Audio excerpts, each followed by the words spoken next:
하루 코로나19 확진자 1명이 추가됐습니다. 확진자 증가세는 주춤한 모습인데 부산시는 10일 생활방역위원회를 열어 현재 시행 중인 방역 지침의 완화 여부를 검토할 계획입니다. 태풍 발생 빈도는 예년과 비슷하지만 갈수록 위력이 거세지면서 큰 피해가 발생하고 있습니다. 전문가들은 지구온난화에 따른 기후변화를 대표적인 원인으로 꼽았습니다. 6월부터 8월까지 석 달 동안 부울경 평균 강수량은 1207mm로 역대 최대를 기록했습니다. 북태평양 고기압의 가장자리를 따라 수증기가 계속해서 한반도로 유입됐기 때문으로 기상청은 분석했습니다. 부산시 신혼부부 전세대출 한도화 대상이 확대될 전망입니다. 부산시의회 박민성 의원은 관련 조례 일부 개정안을 발의했다고 밝혔습니다. 시청자 여러분 안녕하십니까? 헬로티비 뉴스 부산입니다. 9일 코로나19 신규 확진자는 1명입니다. 이번 주 들어 부산의 확진자 증가세는 주춤한 모습인데요. 부산시는 현재 시행 중인 방역 지침의 완화 여부를 검토할 예정입니다. 안수민 기자가 보도합니다. 9일 부산에서는 1명이 추가로 확진됐습니다. 8일 확진된 336번 환자의 가족입니다. 336번 환자는 서울 감염으로 추정되는 307번 환자의 접촉자입니다. 307번 관련 확진자는 부산에서만 3명인데 336번을 비롯한 2명은 감염 경로가 모호합니다. 320번 환자와 336번 환자분은 307번 환자와 일상생활 속에서의 밀접 접촉입니다. 그런데 접촉 시간이 저희가 일상적으로 생각하는 것보다 굉장히 짧은 시간이어서 혹시 다른 감염 가능성을 같이 염두에 두고 조사 중입니다. 부산인 하루 확진자 수가 사흘새 2명 이하입니다. 이 같은 감소세를 유지하는 건 코로나19 재확산 이후 처음입니다. 최근 일주일 추이를 봐도 하루 평균 환자 발생 수가 4.1명이고 감염 재생산 지수도 0.82명으로 1명이 채 되지 않습니다. 하지만 부산시는 당장 사회적 거리 두기를 완화하는 것은 조심스럽다는 입장입니다. 부산이 전국과 굉장히 긴밀하게 연결되어 있는 도시이고 또 전국 환자 발생 수가 여전히 3자리 수이고 전국적으로 사회적 거리두기 단계가 2단계이기 때문에 부산만 단독으로 내리는 데는 여러 가지 어려움들이 있습니다. 부산시는 10일 전문가 등이 참여하는 생활방역위원회를 열어 시가 시행 중인 방역 지침의 완화 여부 등을 검토할 계획입니다. 9일 기준 부산의 코로나19 입원 환자는 75명, 접촉자로 격리된 사람은 9,400여 명입니다. 헬로티비 뉴스 안수민입니다. 부산 지역 코로나19 중증 환자는 9일 기준 6명입니다. 부산시는 현재 중증 환자들이 산소 치료를 받고 있지만 인공호흡기에 의존하지는 않고 있다고 말했습니다. 시는 음압 중환자실이 6개가 남아있고 전반적인 병상 운용에도 아직 여유가 있다고 설명했습니다.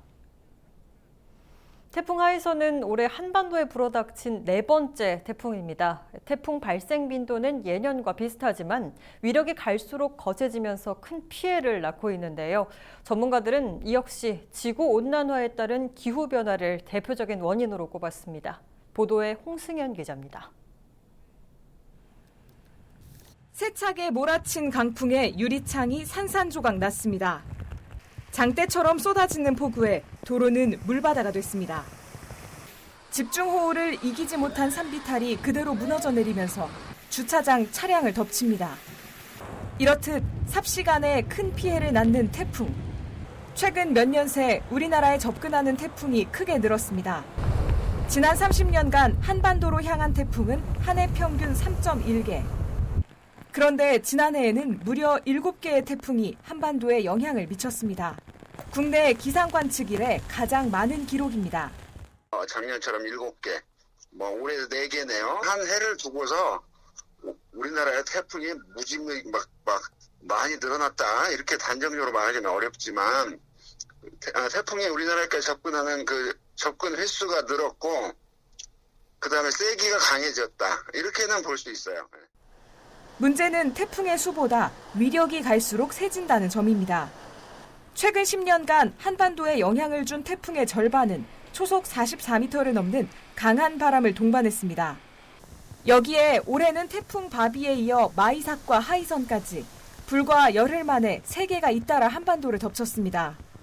모두 매우 강에 해당하는 태풍으로 이렇게 강한 태풍이 연속해 국내에 영향을 미친 건 관측사상 처음 있는 일입니다. 전문가들은 지구온난화에 따른 기후변화가 태풍의 위력을 키웠다고 설명합니다. 온도가 1도씨가 상승을 하게 되면은 공기의 밀도가 팽창을 하게 됩니다. 공기의 밀도가 팽창을 하게 되면은 그 안에 포함할 수 있는 수증기의 양이 많아지는 거죠. 그러면서 그 태풍의 에너지의 원이 되는 수증기가 강하게 유입이 되면서 태풍의 규모가 점점 커져가고 있다고 말씀을 드릴 수가 있습니다. 한반도 주변 수온이 상승하면서 적도 부근에서 발생한 태풍이 세력을 키웠다는 겁니다. 여기에 중위도와 북극의 온도차로 형성되는 제트기류는 약화됐습니다. 가을이면 제트기류가 한반도 상공까지 내려와 북태평양 고기압을 동쪽으로 밀어내야 하지만 시베리아 폭염으로 제트기류가 약화되면서 북태평양 고기압이 강하게 자리 잡았고 태풍을 동쪽으로 밀어내지 못하고 한반도로 향하게 되는 이른바 태풍길이 열렸다는 설명입니다. 전문가들은 이런 상황이 지속되면 우리나라에도 일본 최대 풍속이 67m에 달하는 슈퍼 태풍이 몰아칠 수 있다고 우려합니다. 기상청은 다음 달 말까지 한두 개의 태풍이 더 우리나라에 영향을 미칠 것이라고 전망했습니다. 헬로티비 뉴스 홍승현입니다. 올여름 부산, 울산, 경남 지역 강수량이 역대 최대를 기록했습니다. 기상청 자료를 보면 6월부터 8월까지 석 달 동안 부울경 평균 강수량은 1207mm로 당초 기록인 1991년 1200mm를 넘어섰고 평년보다도 428mm가 많은 것으로 나타났습니다. 기상청은 북태평양 고기압의 가장자리를 따라 수증기가 계속해서 한반도로 유입됐고 정체 전선에 의해 강수대가 자주 형성됐기 때문으로 분석했습니다. 또 지난 6월 부울경 평균 기온은 23도로 역대 6월 중 가장 높은 기온을 보였고 7월과 8월은 각각 22.5도, 27.1도로 나타났습니다.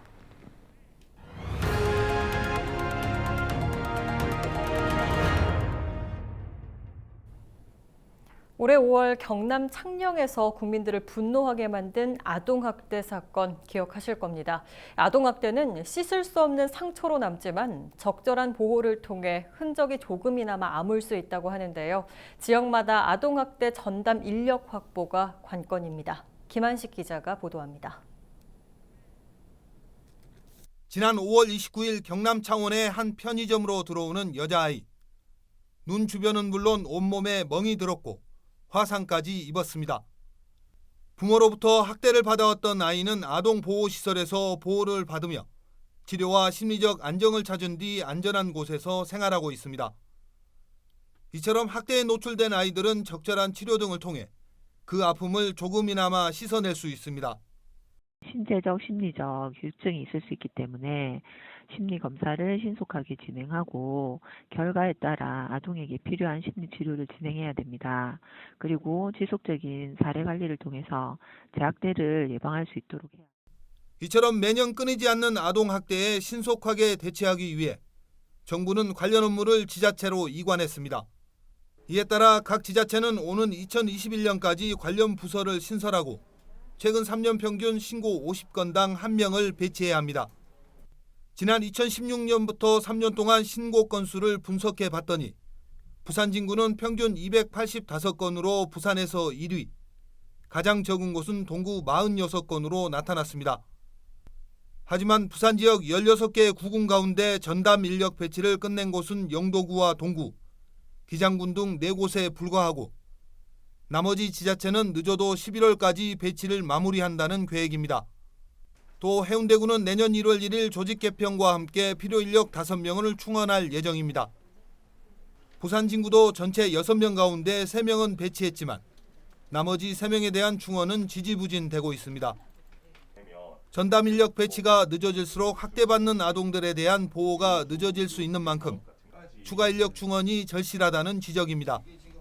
부산 진구 아이들을 아동학대로부터 보호하고 2차, 3차 피해로부터 그 아이들을 지키기 위해서는 이 인원 확충이 꼭 필요합니다. 절대 일어나지 말아야 할 범죄 아동학대. 전문가들은 폭력과 폭언, 유기 등의 학대를 받고 있는 아동들을 보호하기 위해서는 먼저 찾아내는 것이 가장 중요하다고 말합니다. 헬로티비 뉴스 김한식입니다. 불법 촬영과 같은 범죄에 대한 불안함 때문에 공중 화장실 이용하기 꺼려하시는 분들 많으시죠. 부산의 각 구군에서는 이 같은 범죄를 예방하는 조례를 만들고 있는데 동래구는 지난달부터 시행에 들어갔습니다. 박인배 기자가 취재했습니다. 디지털 성범죄에 대한 불안감이 커지면서 공중 화장실 사용을 꺼리는 시민들이 많습니다. 아무래도 조금 위험하죠. 그런 거는 오픈되어 있으니까 주위에 사람들이 왔다 갔다 하는 것도 누가 다니는지는 모르니까. 지난 2018년 부산 여성회의 설문조사 결과 불법 촬영이 의심되는 장소로 화장실이 가장 높게 나타나기도 했습니다. 작년 부산에서 발생한 불법 촬영 범죄 380건 중 45건이 공중 화장실에서 발생했습니다. 이 중 상당수는 칸막이의 빈틈으로 스마트폰을 이용해 촬영하는 수법을 사용하는 것으로 나타났습니다. 이 같은 범죄를 예방하기 위해 부산지방경찰청은 각 구군과 공중 화장실 관련 조례 재개정을 추진하고 있습니다. 조례안은 공중 화장실을 설치할 때 칸막이의 빈 공간이 3mm 이하가 되도록 한다는 등의 내용이 담겼습니다. 경찰청은 올해 안에 부산의 모든 구군이 관련 조례를 입법할 수 있도록 한다는 방침입니다. 현재까지 동래구와 연제구 등 8곳에서 관련 조례안이 통과됐습니다. 화장실을 이용할 때 제일 먼저 체크하는 것이 혹시 누가 보고 있나 이런 것들이 여성의 거의 97% 이상이 그것에 대한 불안 또 공포도 느끼고 있다고 합니다. 그렇게 해서 이거를 조금 방지를 해볼 수 있는 방법이 어떤 것이 있을까 해서 이렇게 이제 불법 촬영 예방을 위한 어떤 조례를 만들게 되었습니다. 동래구는 공중 화장실 불법 촬영 예방 조례를 지난달부터 시행하고 있는데 공중 화장실 총 16곳 중 11곳에 안심 스크린 설치를 완료했습니다. 칸막이에 틈이 없는 4곳은 제외하고 1곳은 설치 중인 것으로 나타났습니다. 또 불법 촬영기기 점검 활동을 하는 안심 보안관 등 상시 점검 체계도 운영하고 있습니다. 공중 화장실 불법 촬영 범죄를 예방하기 위한 제도가 마련된 가운데 이용자의 불안이 얼마나 줄어들 수 있을지 관심이 모아지고 있습니다. HCN 뉴스 박인배입니다. 부산시의 신혼부부 전세대출 한도와 대상이 확대될 전망입니다. 부산시의회 복지환경위원회 박민성 의원은 8일 부산시 신혼부부 주택융자 및 대출이자 지원조례 일부 개정 조례안을 발의했다고 밝혔습니다. 개정안은 지원 대상 기준을 전년도 도시근로자 가구당 월평균 소득액의 100% 이하인 가구에서 매년 상황에 따라 기준을 정하는 방식으로 변경했습니다. 또 전세 보증금 대출 한도도 기존 1억 원에서 최대 1억 5천만 원으로 증액하고 신혼부부 범위 기준도 혼인 5년 이내에서 7년 이내 또는 3개월 이내 혼인 예정으로 확대했습니다. 이번 조례 개정은 부산시가 올해 시작한 신혼부부 주택융자 및 대출이자 지원 사업의 당초 예상 규모보다 실제 신청 사례가 적었기 때문인 것으로 알려졌습니다. 지난달 부산의 취업자 수가 지난해보다 4만 명 줄어든 것으로 나타났습니다. 동남지방통계청이 내놓은 2020년 8월 부산시 고용 동향 자료를 보면 지난 8월 부산의 취업자는 164만 5천 명으로 작년보다 4만 2천 명 감소했습니다. 전월과 비교하면 지난 4월 160만 1천 명으로 9년 만에 최저치를 기록한 이후 넉 달 연속 증가세를 보이고 있습니다.